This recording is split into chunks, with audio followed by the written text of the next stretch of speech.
Good morning, Your Excellency. This case management conference is in the matter of case number CFI 057-2021 and is being held by way of video conference before Her Excellency Justice Maha Mheiri. Any orders or directions made during or after the course of this hearing will be issued by the registry on the judge's instructions.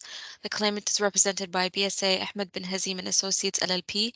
Lead counsel is Mr. Antonios Dimitrakopoulos. The defendant is represented by Clyde & Co. Lead counsel is Mr. Patrick Dillon Malone, SC.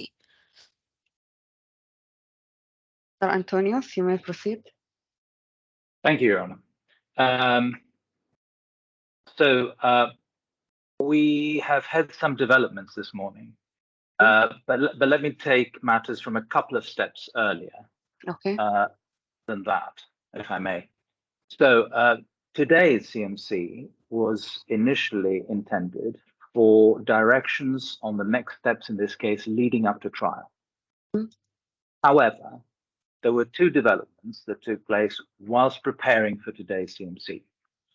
The first development is that when the claimant proposed certain directions and dates for the next steps in this matter by way of a consent CMC order, the defendant reverted with his proposals, which were so far apart from the claimant's proposals that it became clear to us that, firstly, we could not possibly agree on a middle ground. And secondly, that the defendant was quite obviously, to us at least, attempting a deliberate procrastination of the proceedings.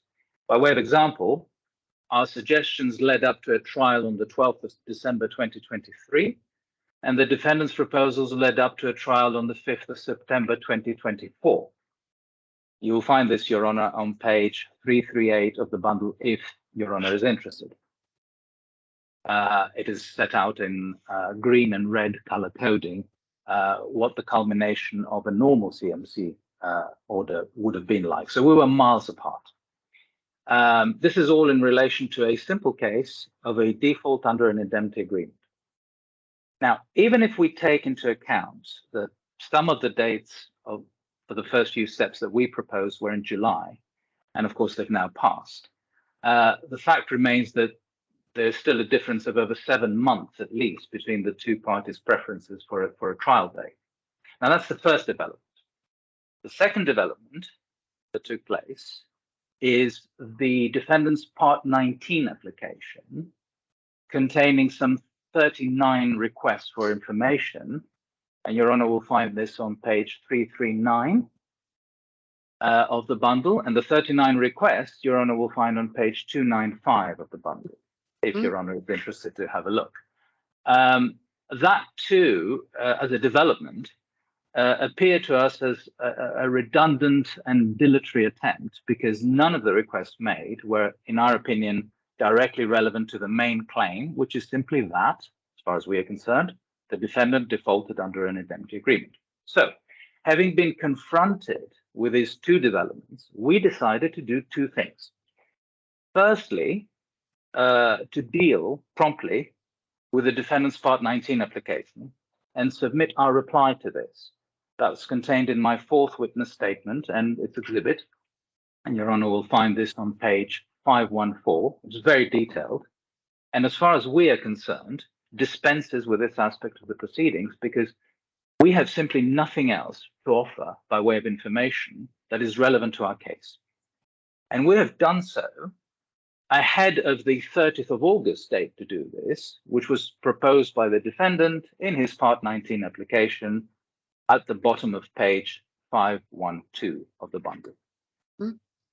Now, the second thing we have done, of course, is to file an immediate judgment application, which we did ahead of today's hearing. Your Honor will find this on page 543 onwards, and which we had previously indicated we would do in our case management information sheet for this CMC. And Your Honor will find this on page 306. We answered the very specific question number 18. Do you intend to file any applications? And then we said, yes, potentially an immediate judgment application. Your Honor, even without our immediate judgment application, there was nothing agreed with the defendant as far as the next steps of a regular CMC order was concerned, if we were to do this today. So it is not as if our immediate judgment application, which is our right to submit anyway, sets us back and wastes negotiations and agreements already reached. The fact is that we were miles apart with the defendant, and there was nothing agreed for today's hearing anyway. If anything, we would say that the immediate judgment application makes matters simpler and more straightforward, because a CMC order can be issued, dealing only with the steps concerning the immediate judgment application, and suspending all other stages until the immediate judgment application has been dealt with. And we've actually submitted a suggested draft for this yesterday, which Your Honor will find on page 621 and 622 of the bundle. Now, the defendant seems to generally agree with this approach and has submitted an alternative draft today at page 625.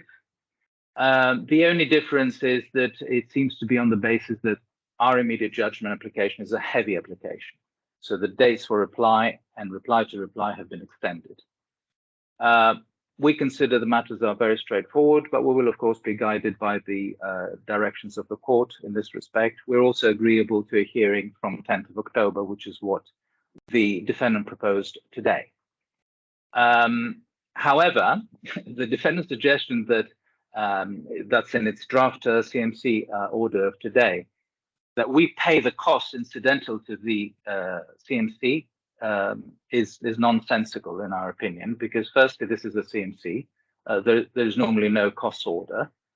We are here to agree on the way forward, not to debate substantive issues. And secondly, there was nothing agreed with the defendant anyway. So we will be sitting here trying to figure out how to move forward. And as I said, we were miles apart.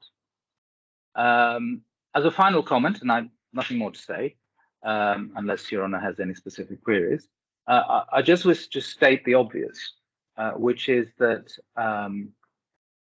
the risk of this approach is really with us, because if the immediate judgment application fails, then the entire resolution of this matter would be proportionately postponed, presumably at our cost.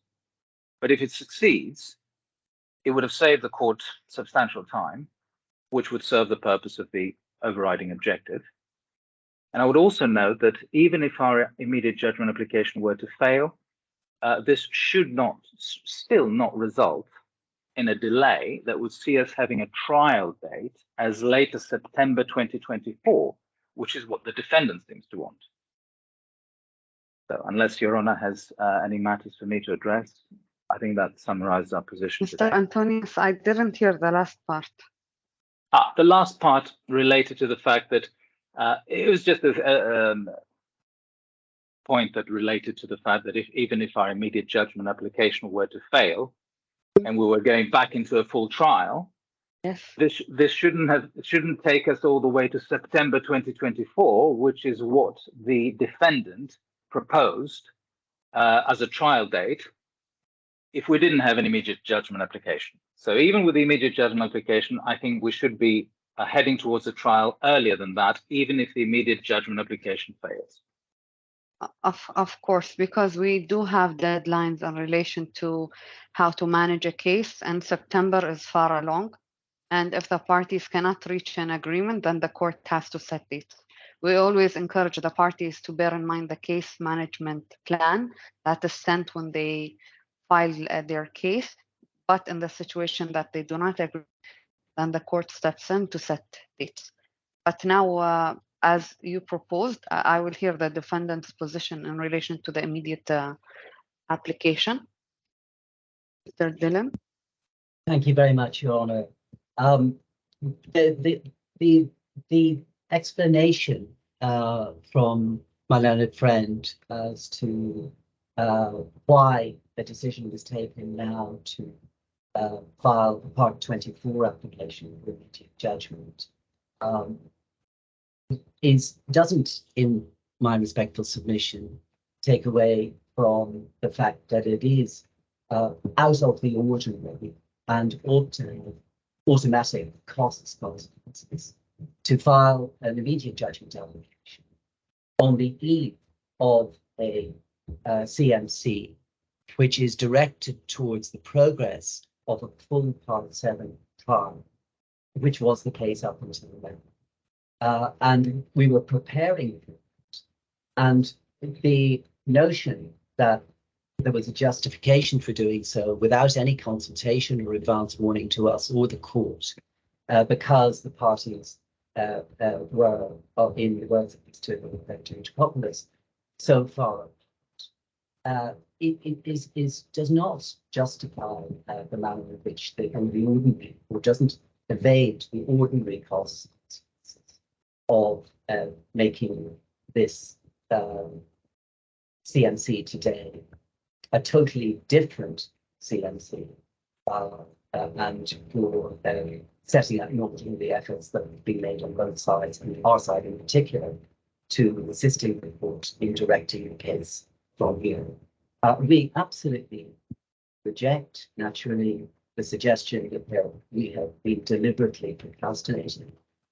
From the CMC papers and the evidence that has been put before you, including in support of the Part 19 application, you will have seen that this is a case which, on our case, is complex. There are many factual issues which remain in dispute. There are many pleadings which remain unclear, and there are legal issues which are complex as well.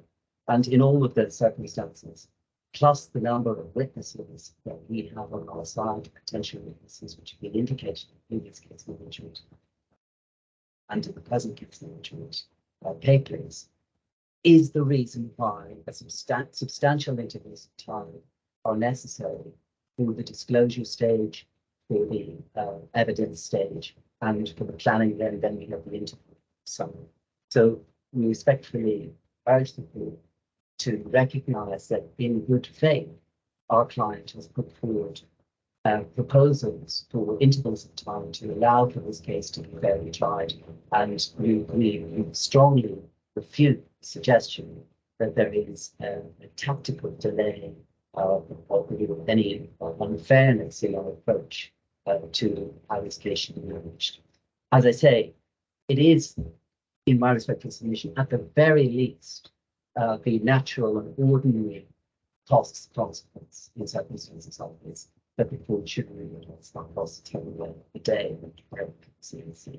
At the very least, we will seek it formally on an indemnity basis. In respect of the Part 24 application and the order, we say, of course, that it is a heavy application. I think many things to do this has fairly indicated that a hearing after the 10th of October would be agreeable.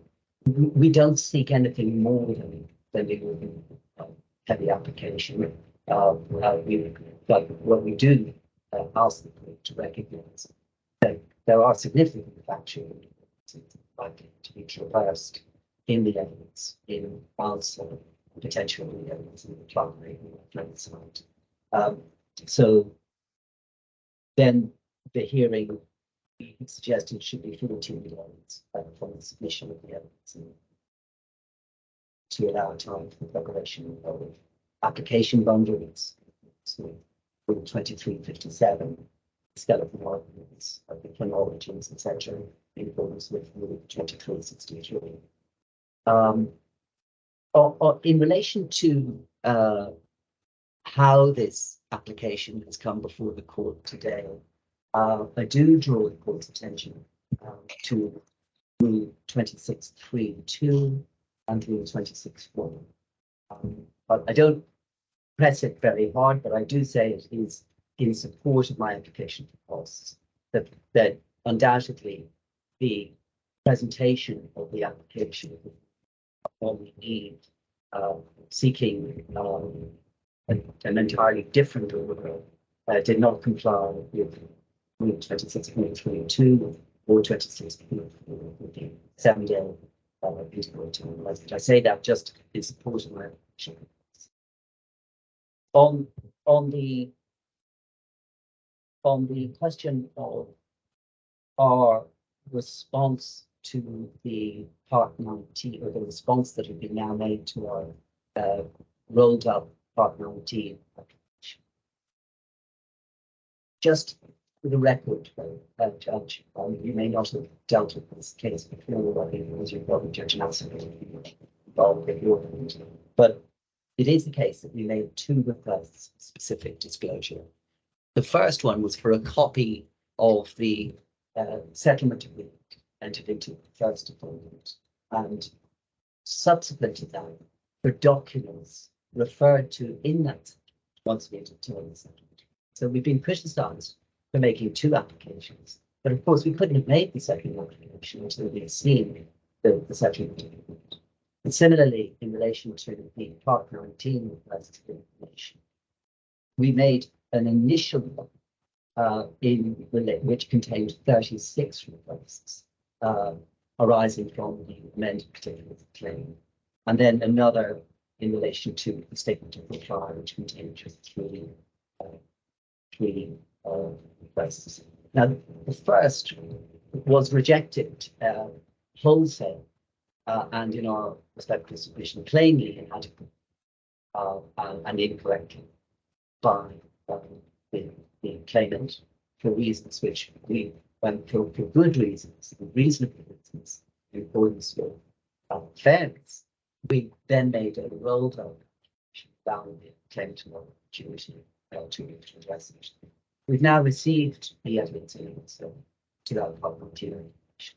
But of course, what has happened is that the claimant has now chosen, for its own reasons, to bring a Part 2024 application, an immediate judgment application.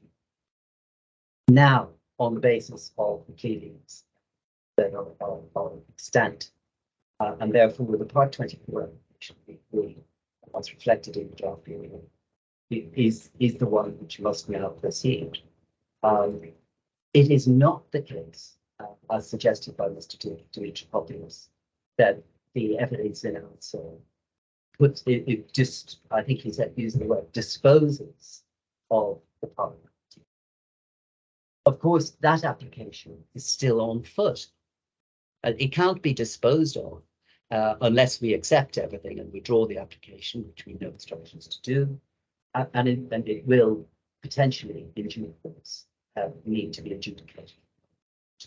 But procedurally and logically, and in accordance with the rejecting the Part 24 application takes precedence in time.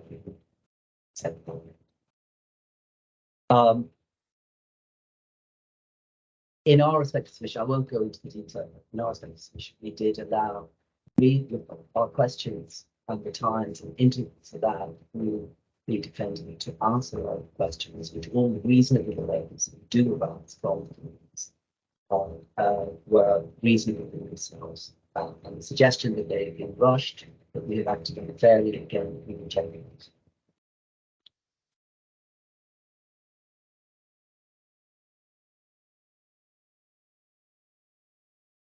I'm sorry. We did send today, Justice. I'm sorry, Justice. I didn't hear the last part. I didn't say anything. I was just consulting my notes. Okay. Thank you. Just to move to the question of the Part 24 itself, we did for completeness. I don't think it's really a matter for today, but for completeness, we did include in our emails report this morning, which is now being found included in the very last section of the bundle, the judgments and the judgment on the root of Justice Wayne Martin on the Part 8, Part 7 transfer in this specific case.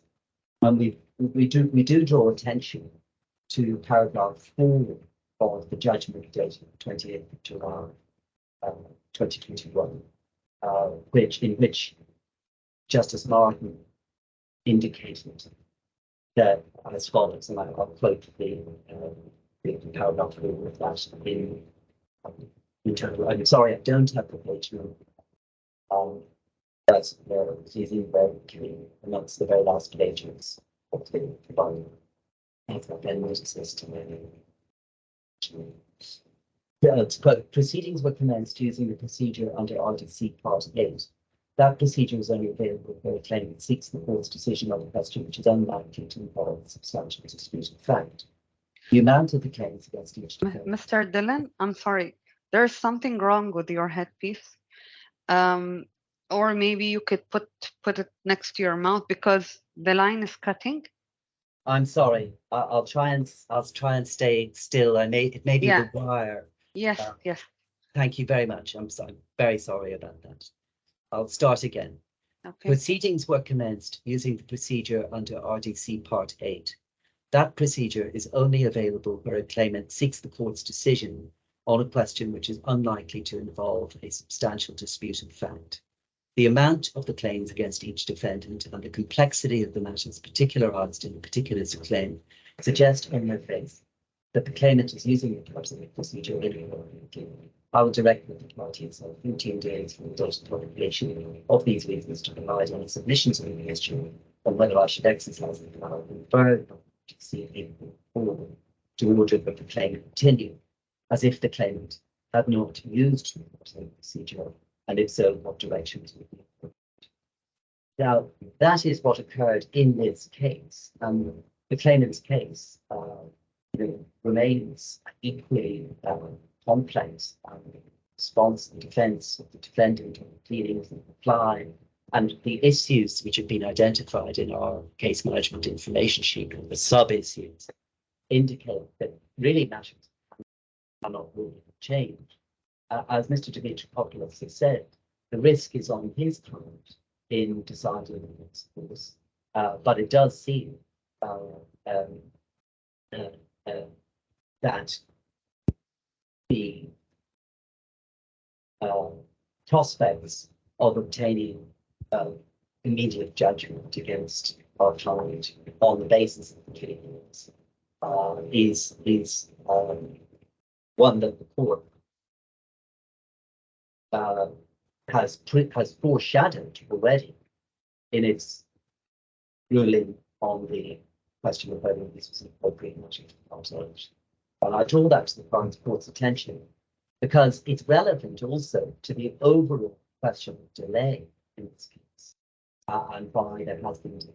Of course, there were delays at the outset.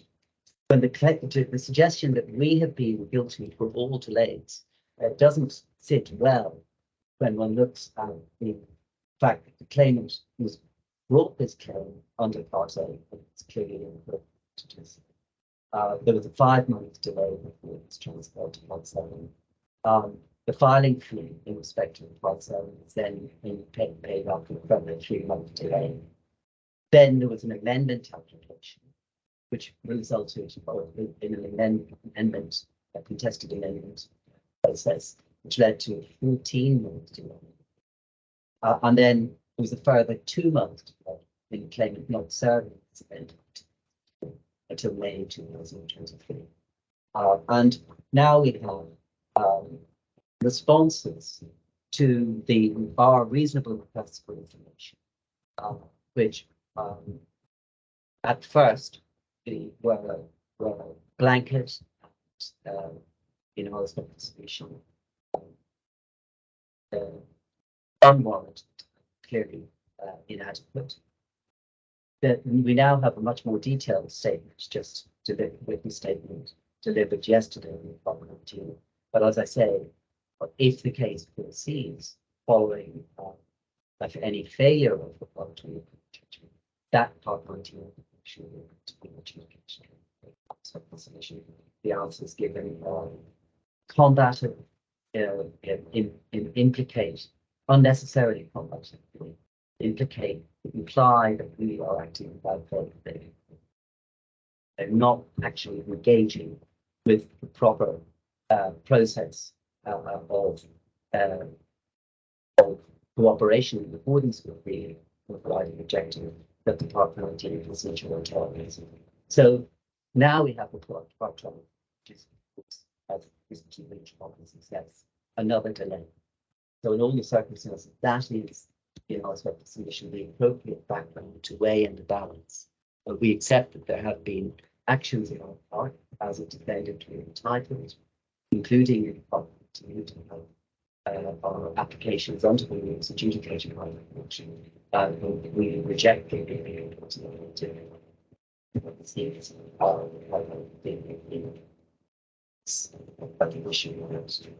I cannot hear you.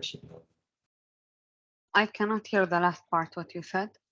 I'm sorry, Judge. I was just making the point that overall, given that sequence, Yeah.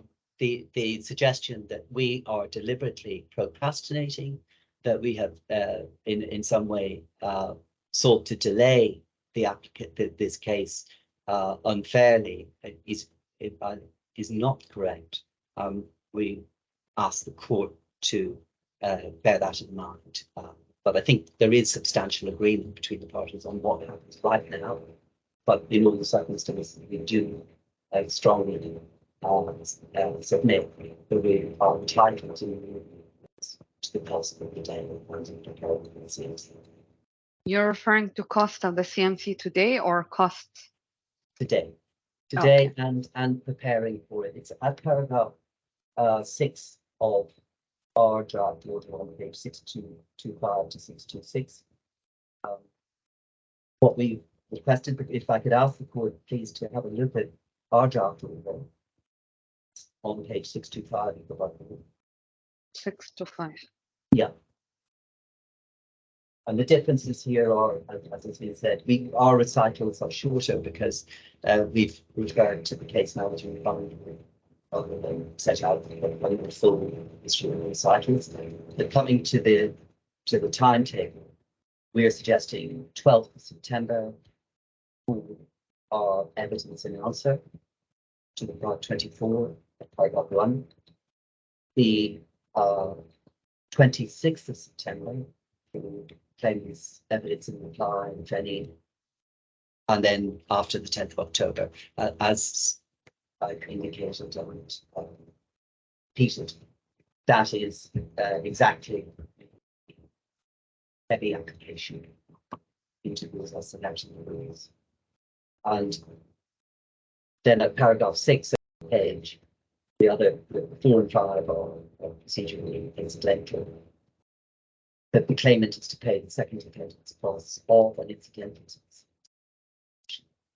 to be similarly assessed by a registrar of motor unit. Okay, thank you. Antonius, you want to reply? Well, Your Honor, I must confess that I heard something like 20% of what my learned friend said because his voice was garbled. However, I think the points to retain is there is some sort of debate as to who delayed what and when. I would respectfully submit that this is water under the bridge now. We don't have to go into a historical account that goes all the way back to the Part 8 application. I think this is wholly irrelevant to the purpose that we are here today for. I think the matters have been narrowed down to the contents of the CMC order that the court may be minded to issue, either along the lines of what we've proposed or along the lines of what the defendant has proposed or something in between. The other topic that I seem to have retained from my learned friend's submission is the issue of cost. As I mentioned, I think I've covered that already. I'm not aware of any CMC hearing that awards costs either way. We're here to just agree on the way forward. We're not here to debate substantive issues. I did mention that nothing was agreed anyway, so we don't go back on our agreements and produce a new topic, which is the immediate judgment application. There was nothing agreed. If we hadn't made an immediate judgment application, we'd be here disagreeing with each other, one party wanting a hearing sometime in 2023 or early 2024, and another party wanting to push it all the way to September 2024. I think, if anything, we've made life easier and more straightforward by submitting the immediate judgment application. And Your Honor may issue an order dealing with that point only, as Your Honor deems fit. Okay, Mr. Dillon, you want to add anything else before we conclude this hearing? Nothing, Your Honor. Thank you very much. Okay, I will revert back to your submissions, and you will receive my order through email. Thank you both for your time. Thank you. Thank you Thank you. very much. Have a nice day. Thank you. Thank you, Your Honor. Bye. Thank you.